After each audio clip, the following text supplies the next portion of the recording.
Welcome to another video. In this video we will continue learning pharmacology starting with cardiac glycosides. Note that cardiac glycosides are not part of the antihypertensive class. However, cardiac glycosides are still part of the cardiac medication system. On with the lesson. Cardiac glycosides are used for clients who have cardiac failure or ineffective pumping mechanism of the heart muscle. Examples are heart failure and atrial fibrillation. The action of this medication is that it increases the force and velocity of myocardial contractions to improve stroke volume and cardiac output. It also slows the contraction rate, allowing for increased ventricular fitting.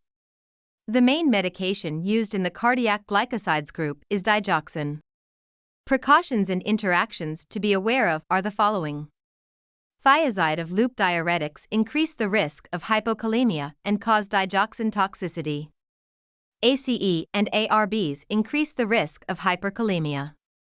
Verapamil increases the risk of toxicity. Side and adverse effects. A patient with digoxin toxicity will present these symptoms: GI effects such as anorexia, nausea, vomiting, abdominal pain, CNS effects such as fatigue, weakness, diplopia, blurred vision, yellow-green or white halos around objects. Important nursing interactions to consider are the following. Assess apical pulse for 1 minute prior to administration. This is frequently asked on exams.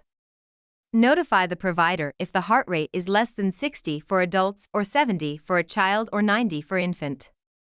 Monitor for signs of digoxin toxicity, hypokalemia, and hypomagnesemia.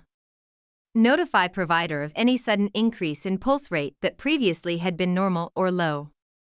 Maintain therapeutic digoxin level, which is 0.8 to 2. Management of digoxin toxicity.